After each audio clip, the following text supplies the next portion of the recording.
Hey everyone, this is Ganapati from Endpoint Device Management channel. Today, we will dive into the new exciting feature of Windows 11 24H2 hot patching and how can you manage it with Microsoft Intune. Let's dive in. What is hot patching in Intune? Have you ever heard of this terminology? If not, let me explain. With Windows 11 24H2, you can now install security patch without having a restart. Yes, you heard it right. This is made possible by updating the system memory code directly so that there is no need for reboot for your PC, server, or any running application after most updates. How does that work? Hot patching is a game changer for IT admins and even for the end users alike. Most security patches are updated seamlessly in the background, which means the user can keep working without any disruption. While this has drastically reduced the disruption, a few reboots are still needed to maintain system stability. Typically, you need to restart your device once every 3 months instead of every month.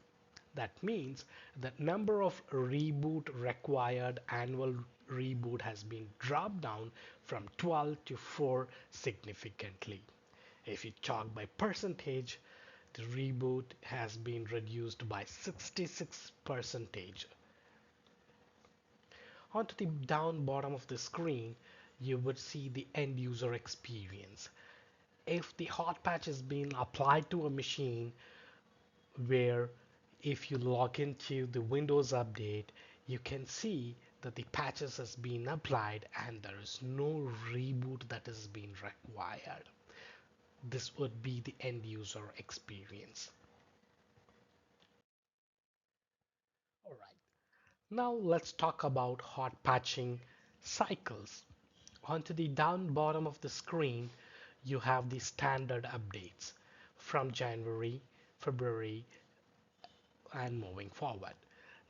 For the standard servicing, you have both the feature updates as well as the quality updates that has been targeted. And every quarter, that is January, April, July, and so on, you have the baseline version that has been getting released by Microsoft for the standard servicing. Say, for example, you have opted in for the hot patching service on the month of January. From starting of February, you would have the hot patching where you need not want to have any reboot for the month of February and March.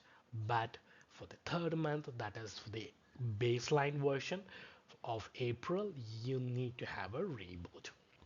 And similarly for the May and June and July, which you need a reboot for the machine, and so on. So this has drastically reduced the number of reboots for a machine rather than for every single month.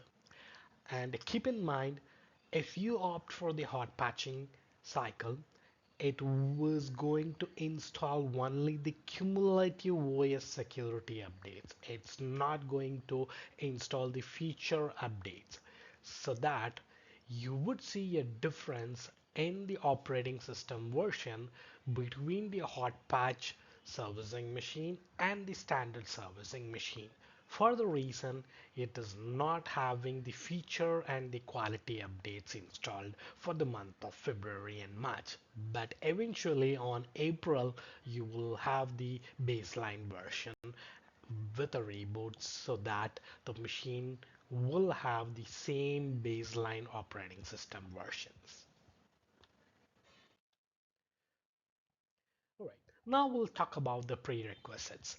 Does the hot patching require any sort of prerequisites? Yes, of course, there is a prerequisite which has to be enabled on every machine in order to accomplish the hot patching service.